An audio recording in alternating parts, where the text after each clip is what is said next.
سڵاوتان لەبێ هاوڕێیانی خۆشەویست. بابەتی ئەم جارەمان فێرکاری نییە بەڵکو ئەنبۆکسکردنی redmi نۆتی 10 کۆمپانیای شاومیە کە نوێترین موبایلێتی کە ئێستا لە بازاڕەکانی کوردستانە بەردەستە. لە 16 مارچی 2021 کەوتۆتە بەردەست بفرۆشتن.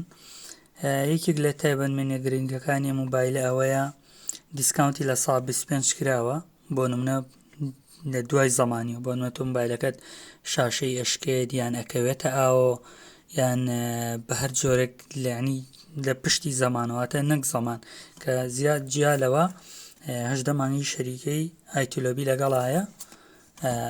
تەبەن کەوتن و تەڕبوونەمانە زەمانی ئایتیلۆبی ئەمە نایگرێتەوە، بەڵکو ئەم دیسکاونتە بۆ ئەوەیە بۆ نمونە تۆ موبایلەکەت تەڕ بێت یاخود موبایلەکەت کەوێتە خوارەوە شاشەی بشکێ لە 125 بۆ هەموو پاچەکانی کراوە. موبایلەکە ڕامی 4 گیگابایت بە 128 گیگابایت ستۆرجەکەیەتی واتە زاکیرەکەیەتی ئیسەی شەڵیە چڕین.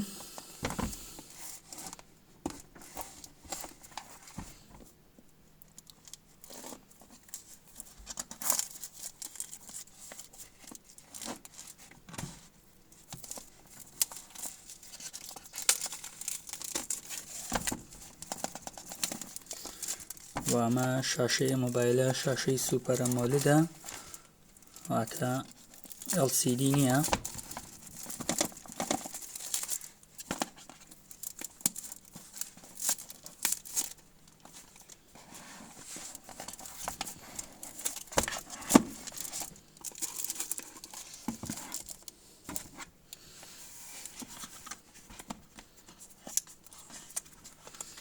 وەکەی بینن شاشەی ئەمۆلدە 6.43 شاشەکەیەتی و هەروەها بە 33 وات شەحن تێیەکات، فاست چارجە، باتری 5000ە، سناپدراگۆنی 678 لەسەر یەک 11 نانۆمەتر ئۆکتا کۆر پرۆکسس و کامەریشی 48 مەگا پێکسڵە کۆد کامێرە. ئامادەدانین وەگەی بینن ئێمای وەکو هەموو جارێک کەڤەرێکی بێوێنەی لەگەڵایە کۆمپانیا هێنەرێ بۆم لەگەڵ موبایلەکە، کەڤەرێکی ئاوی لەگەڵایە مەتاڵێکی ئاسڵیە.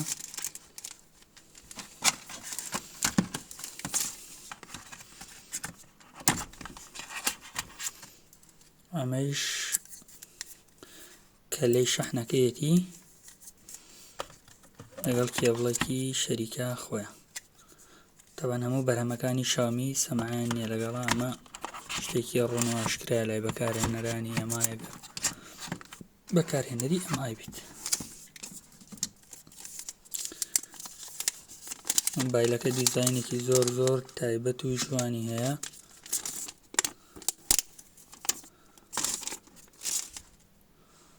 وەگەی بینن ئەمە لێرە کامێرەیەکمان هەیە، ئەمەش 3 کامێرەی تری هەیە و بۆ قەبارەی دەستی زۆر خۆش دەسە.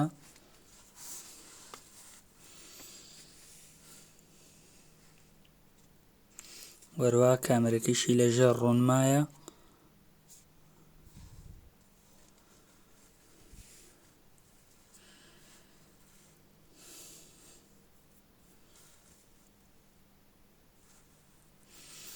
وەگەبین لێرە بەشی ڕیمۆت کۆنتڕۆڵیە، واتە ئەم بەشی هەم کۆنتڕۆڵیشیەیە بۆ هەموو بۆ سەنتەلایت و سپلێت و ئەوانەیە گەر ڕیمۆت کۆنتڕۆڵیان بەکارهێنابێت وردەکاری باشتر ئەزانن لەسەر ئەو ماسەفاتە.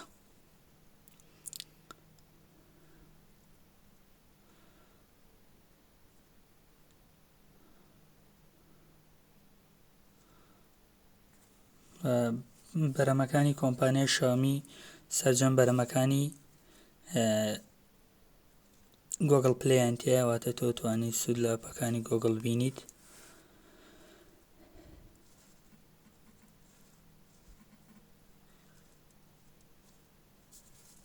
وەگەم بینن ئاماژەوە پەنجەم وەرەدا پەنجەم وەرەکەشی لە تەنیشتۆیە پەنجەم وەرەکەشی زۆر سورعەت دیارە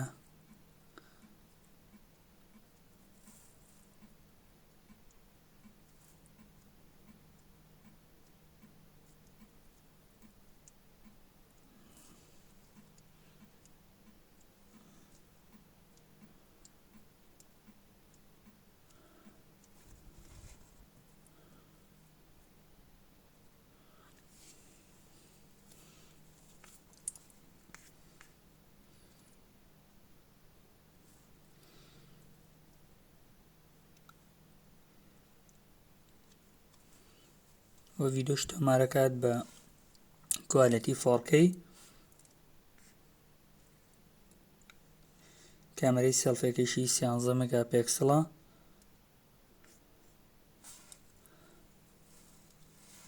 دیقەیە زۆر نایابی هەیە شاشەکەی چونکە شاشەی ئەمۆلدە دیقەیە زۆر نایابی هەیە و وەرەوە کۆمەڵە مۆسەفاتی تایە بۆ نمە کاستی تایە ئەمە توانیت ڕەبتی تەلەڤیزیۆنی بکەی ئینشاڵڵا لە فێرکاریەکانی داهاتووە باسی تەواوی مۆسەفاتەکانی ئەکەین بە وردی و تەنها بۆ ئەمەیە بۆ کەسانی کە خوازیارن بیکڕن ئەمە دیزاین و شتەکەیەتی و زۆر شتێکی جوان و سەرنجڕاکێشە بیرتان نەچێت سەبسکرایبی کەناڵەکە بکەن و ئەتانەوێت ئەگەر لەم جۆرە ڤیدۆیانە بکەین لە کۆمنتا بۆمان بنووسن بۆی بتوانین جۆری مۆبایلەکانمان بۆ بنووسن بۆی بتوانین ئەنبۆکسی کەین و لە کۆمنتا بینووسن بۆی بتوانین بەردەوام بین و پاشتێکی کەیشم بیر نەچێت ئەم مۆبایلە کە ڕیڤیومان کردووە ئاریفۆن پێداوین جملەی ئاری لە سەید سادق لە شەقامی پێنجێن مۆبایلەکەی پێداوین بۆ ئەوەی ڕیڤیو لەسەر بکەین ناو قەیسەری خەیاتەکان